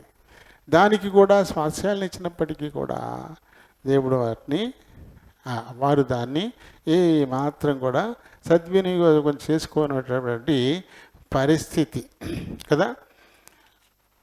ఇంకా తర్వాత మోయాబీయులకి స్వాస్యం ఇచ్చాడు. ఎవరు వీళ్ళు? మనం గత వారం లోతు గురించి మనం మాట్లాడుకున్నాం కదా.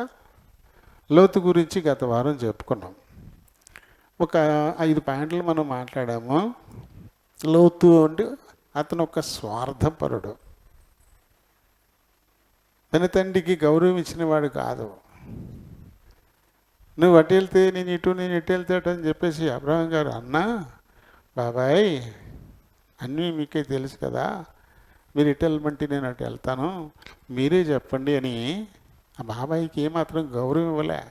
అటు ఇటు చూసుకుని ఎక్కడ నన్ను అటు వెళ్ళొద్దంటాడో అన్నట్టుగా ఆ పచ్చని ఆ ప్రాంతం అంతా చూసేసి సొదొమ గొమొర్రాలను కావాలని కోరుకుని వెళ్ళిపోయినాడు.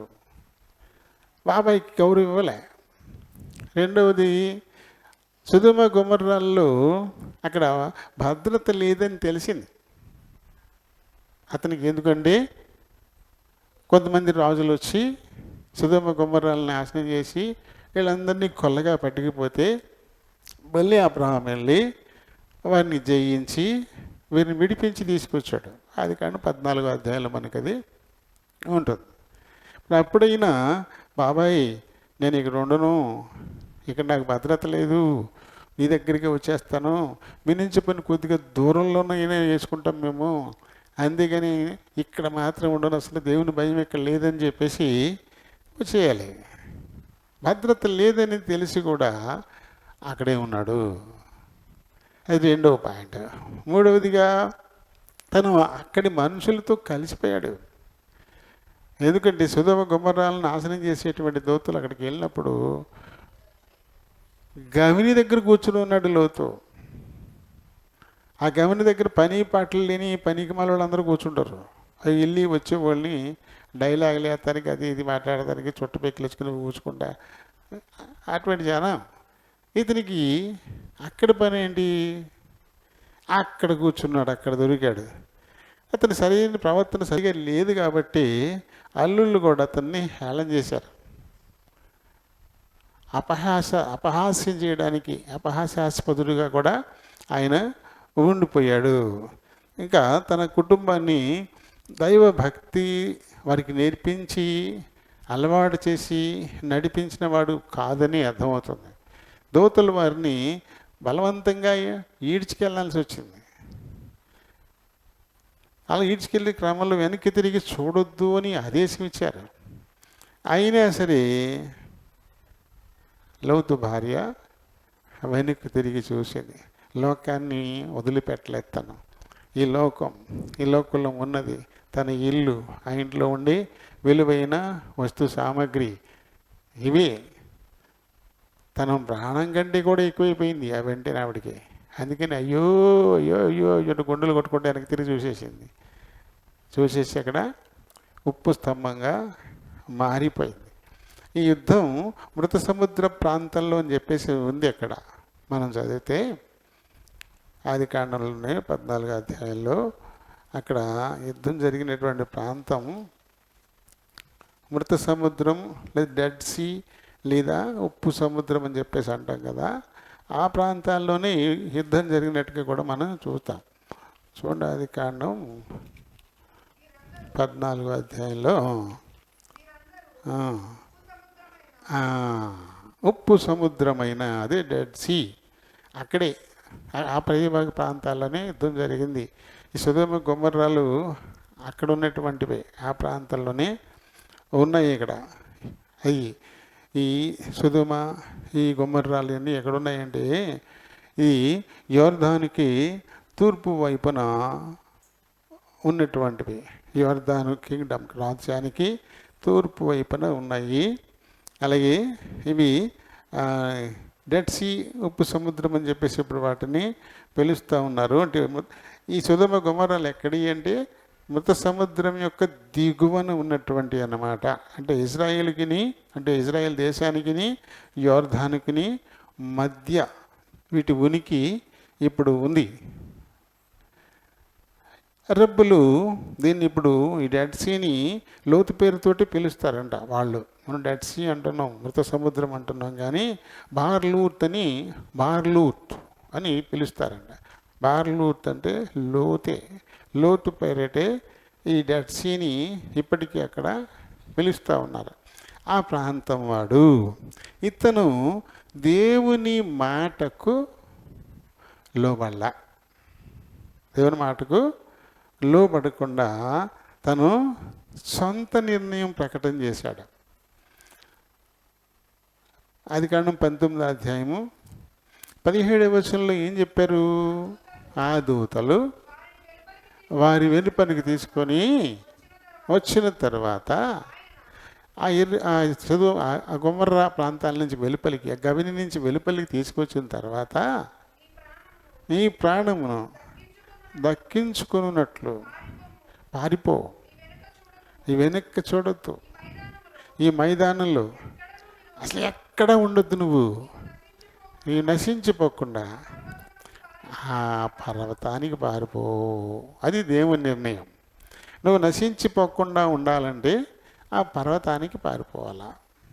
మైదాన ప్రాంతంలో నువ్వు అస్సలు ఉండొద్దు. ఏంటి మైదాన ప్రాంతంలో ఉంటే ఏమవుతుంది?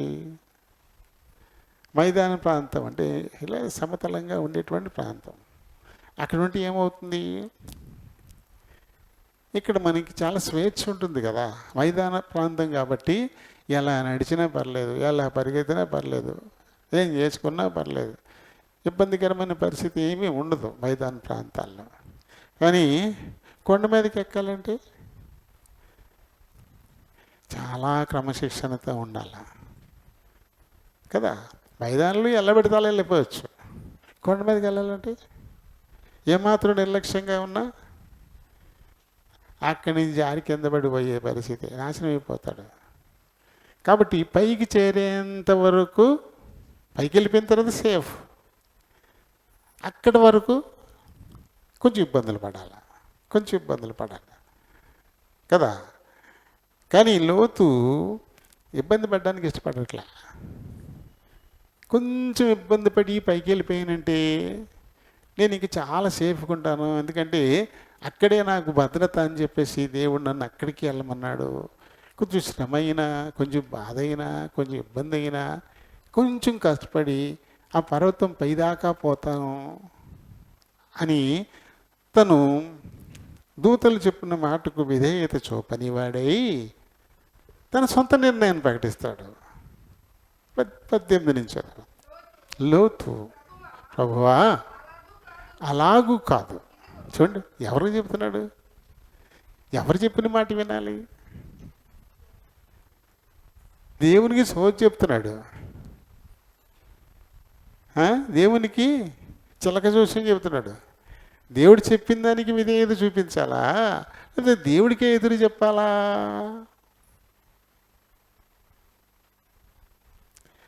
అదే కదా ఎందుకు చదివింది. మాట వినకపోవడం, చెప్పిన దానికి విధేయత చూపించకపోవడం, మాటను అనుసరించకపోవడం సూది చెప్పినంత పాపం అని చెప్పేసి అన్నాడు. సూది చెప్పినంత పాపం. అప్పుడే చేశాడు ఈ లోతు ఈ సోది. దేవుడికి ఈ సోది చెప్తున్నాడు, అయ్యా నేను పైకి ఎక్కే లోపల చస్తానేమో, పైకి ఎక్కే లోపల చచ్చిపోతానేమో, కాబట్టి నేను ఎక్కలేను. ఇది ఈ పక్కన ఉంది ఒక చిన్న ఊరు సోయరు, ఇది ఆదికాండం 14వ అధ్యాయంలోనూ మనకి ఆ సోయరు ప్రస్తావన వచ్చింది. అక్కడికి వెళ్ళాడు సోయరు, అక్కడికి వచ్చింది. ఇప్పుడు అక్కడికి పోతాను సెలవు ఇమ్మని చెప్పేసి అడుగుతున్నాడు. ఇంకా ఆ టైంలో తనతో వాదించేటువంటి టైం లేదు. ఎందుకంటే ఎప్పుడు అగ్ని గంధకాలు కురిసిపోతాయో తెలియదు, ఎప్పుడు నాశనం అయిపోతారో తెలియదు. సరేలే అలాగే వెళ్ళు, నీ గురించి ఆ సోయరు నేను నాశనం చేయను, అలాగే సోయరు ఇల్లు అని చెప్పి అన్నాడు. అక్కడికి వెళ్ళిపోయాడు సోయరులోకి వెళ్ళాడు. చిన్న ఊరు, అక్కడికి వెళ్ళినవాడు ఉన్నాడు. సొంత నిర్ణయ ప్రకటన ఎప్పుడు కూడా మంచిది కాదు. దేవునికి ఆయన మాటకు విధేయత మనం చూపించాలి అంతే. అలా విధేయత చూపించకపోతే మనం ఏమైపోతాము? అమాలయకులం అయిపోతాం, పాపులు అయిపోతాం, కృతజ్ఞత లేని వారం అయిపోతాం. దేవుడు మనకి ఎంత గొప్ప మేలు చేసినా సరే దాని గురించి పట్టించుకోకుండా మన చిత్తానికి అనుగుణంగా పోయేవారమే మనం అయిపోతాం అన్నమాట. చూడండి, దీని ఫలితం ఏమైంది? ఇప్పుడు దీని ఫలితం ఏమైంది? సామెతలు 3వ అధ్యాయము 5 నుంచి మనం చదివితే,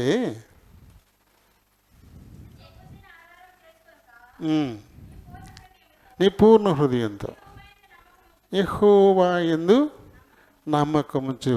నీ స్వబుద్ధిని నువ్వు ఆధారం చేసుకోవద్దు. నీ పూర్ణ హృదయంతో యెహోవా యందు నమ్మిక ఉంచు. ఆయన ఏం చెప్తున్నాడో నీకు అది చెయ్యి. లోతు, నువ్వు చావకుండానట్లు నువ్వు నీ బిడ్డలను తీసుకుని ఈ పర్వతం ఎక్కిపో. నువ్వు అక్కడికి వెళ్ళిపోయావంటే నువ్వు చాలా సేఫ్గా ఉంటావు. అక్కడికి వెళ్ళిపో అంటే, ఎక్కే లోపల నేను చచ్చిపోతానేమో బాబా, వద్దు, నేను వెళ్ళను. ఈ మైదానంలో ఉన్నట్టు అసలు ఈ మైదానంలో నువ్వు ఉండొద్దు అన్నది దేవుని ఆజ్ఞ. కానీ ఆ మైదానంలోనే ఓ చిన్న ఊరు సోయరు, అది నాకు కావాలి, నేను అక్కడికి పోతాను అనుకో. స్వబుద్ధిని ఆధారం చేసుకునేవారు దేవుని చిత్తాన్ని నెరవేర్చరు. దేవుని చిత్తాన్ని నెరవేర్చని వారు ఆయనను ప్రేమించేవారు కాదు.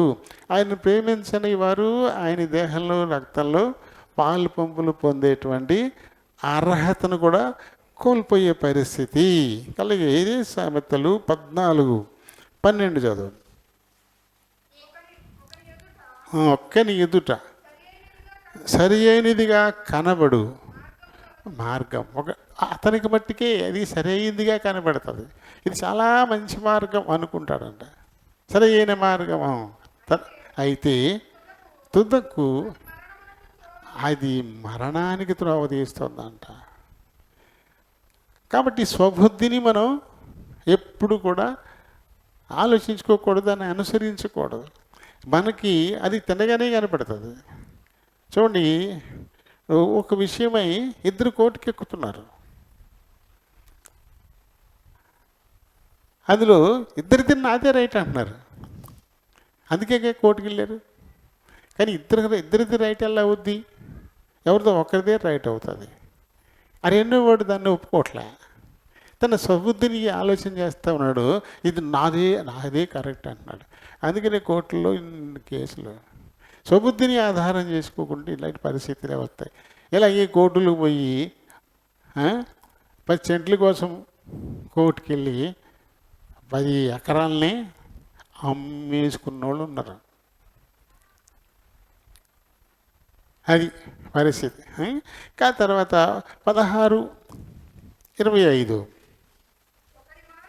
ఒక్కరి మార్గము వాని దృష్టికి యథార్థముగా కనబడుతుందండి.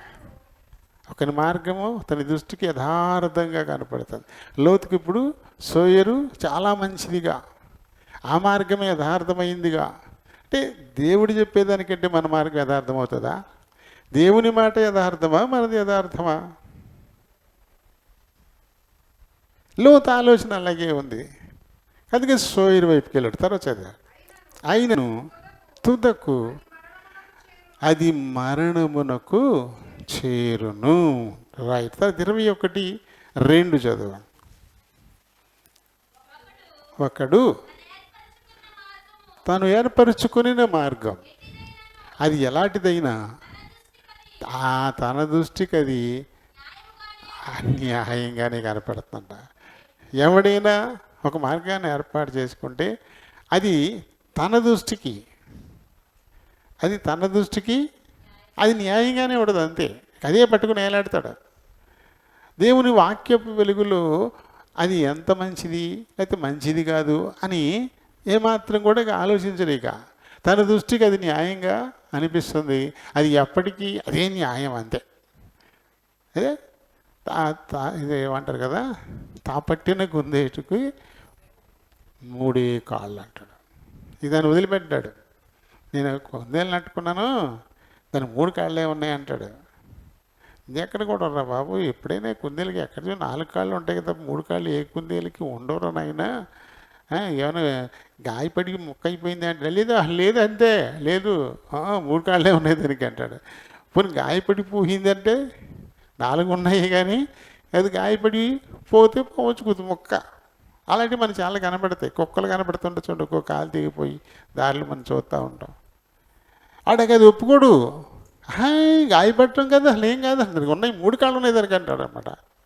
తాపట్టిన కుందేలకు 3 కాళ్ళని అదే పట్టుకుని వేలాడుతుంటారు. ఎందుకంటే తనకి అదే యథార్థంగా అనిపిస్తుంది, తనకి అదే మంచిదిగా అనిపిస్తుంది. దాని నుంచి ఎప్పటికీ వెనక్కి తిరగడం ఆలోచించడు, అసలు ఆలోచించడు. ఆ తర్వాత ఆయనే హృదయాల్ని పరిశీలిస్తాడు. అప్పుడు దానికి తగ్గట్టు ఫలితం ఇచ్చేటువంటి వాడు కూడా ఆయనే. ఇక్కడ మనం చూసింది ఈ 1 సమయాలు 15లో 3వ వచనం చూడండి ఒకసారి. కాబట్టి నీవు పోయి కనికరింపక అమాలేకీయులను నాశనం చేసి, ఇది దేవుని ఆజ్ఞ, దేవుడు చెప్పింది అది. కానీ ఈయన చేసిందేంటి? 7వ వచనం చదవండి. తర్వాత సౌలు అమాలేకీయులను హవీలా నుండి చూరు వరకు తరిమి హతము చేసి అమాలేకీయుల రాజైన అగగును ప్రాణముతో పట్టుకొని జనులందరినీ కత్తి చేత నిర్మూలం చేశాను. సౌలును జనులను కూడి అగగును గొర్రెలలోను ఎడ్లలోను కొవ్విన గొర్రె పిల్లలను మొదలైన వాటిలో మంచి వాటిని నిర్మూలము చేయక కడగా నుంచి పనికిరాని వాటిని అన్నిటినీ నిర్మూలం చేశాడు. దేవుడు చెప్పింది ఏంటి? రాజును బంధించి పట్టరా, ఆ ఇడ్లల్లోనూ గొర్రెల్లోనూ వాటిలో కొద్దిగా బాగా కొవ్వినట్లు కూడా పట్టరా, మిగతా అన్నీ నాశనం చెయ్యి అని దేవుడు చెప్పాడా? ఆయన చెప్పింది మొత్తిగా నాశనం చేసేయాలి. కానీ సొంత నిర్ణయం, రాజును బంధించి తీసుకొచ్చాడు. ఎడ్లల్లో బాగా బలిసిన వాటిని, గొర్రెల్లో బాగా బలిసిన వాటిని పట్టుకొచ్చాడు. ఈ జబ్బువి అలాగే మనుషులు ముసలాముక్క వీళ్ళందరినీ నాశనం చేశాడు. ఇవన్నీ పట్టుకొచ్చాడు. దేవుని మాట వినకపోవడాన్ని బట్టి, సొంత నిర్ణయం చేయడాన్ని బట్టి వచ్చిన ఫలితం 11వ వచనం చదువు. సౌలు నన్ను అనుసరింపక వెనుక తీసి నా ఆజ్ఞలను గైకొనకపోయేను గనుక అతనిని రాజుగా నిర్ణయించినందుకు నేను దేవుడు తన నిర్ణయాన్ని పునఃసమీక్షిస్తూ ఉన్నాడు. తను బాధపడుతున్నాడు. మన సొంత నిర్ణయాలు దేవుణ్ణి బాధ పెడతాయి. మన సొంత నిర్ణయాలు మన పట్ల దేవుడు తన ఆలోచన గురించి మరొక్కసారి సమీక్షించుకునేలా చేస్తాయి. దానివల్ల ఏమైంది? 22వ వచనం చదువు. తాను సెలవిచ్చిన ఆజ్ఞను ఒకడు గైకొనుట వలన యెహోవా సంతోషించున్నట్లు దహన బలులను అర్పించటం వలన ఆయన సంతోషించునా. ఆయన సంతోషాన్ని ఇచ్చేది ఏంటి అంటే ఆయన చెప్పినట్టు చేయడం. అది ఆయన ఏది చెప్పాడో డీవియేషన్ లేకుండా దాన్ని అలానే నేను చేసేయాలి. అది ఆయనకి సంతోషాన్ని ఇస్తుంది తప్ప అది మానేసి ఎడ్లను గొర్రెలను మేకలను బలి అర్పణలు అర్పించిన, లేకపోతే ఇంకా వేరు కానుకలు పట్టుకొచ్చి దేవుడికి ఇచ్చిన ఇవేమీ ఆయనకి సంతోషాన్ని కలిగినివ్వవు. ఒకటి ఆయన చెప్పినట్టు చేయాలంతే. మనుషుడు బల్లల్లో పాలు పొందేటువంటి ప్రతివారు, బల్లల్లో అంటే ప్రభు దేహంలో రక్తంలో పాలు పొందడానికి సిద్ధపడేటువంటి ప్రతివారు కూడా తమ్మును తాము పరీక్షించుకోవాలట. ఎలా ఉన్నాం మేము, దేవుడు మా పట్ల చూపించినటువంటి ఆ విస్తారమైనటువంటి ప్రేమకు కృతజ్ఞులంగా ఉన్నామా, లేక ఆ ప్రేమకు విరుద్ధంగా నడుచుకుంటున్నామా, కృతజ్ఞత లేని వారమై నడుచుకుంటున్నామా? పాలు పొందే యోగ్యత నాకుందా? ఎక్కడైనా దారి తప్పానా? ప్రభు మాటకు విరుద్ధంగా నడుచుకున్నానా అని పరీక్షించుకుని అప్పుడు అందులో పాలు పొందాలా అని చెప్పి అక్కడ ఖచ్చితంగా అక్కడ ఆజ్ఞ మనకి కనబడుతోంది.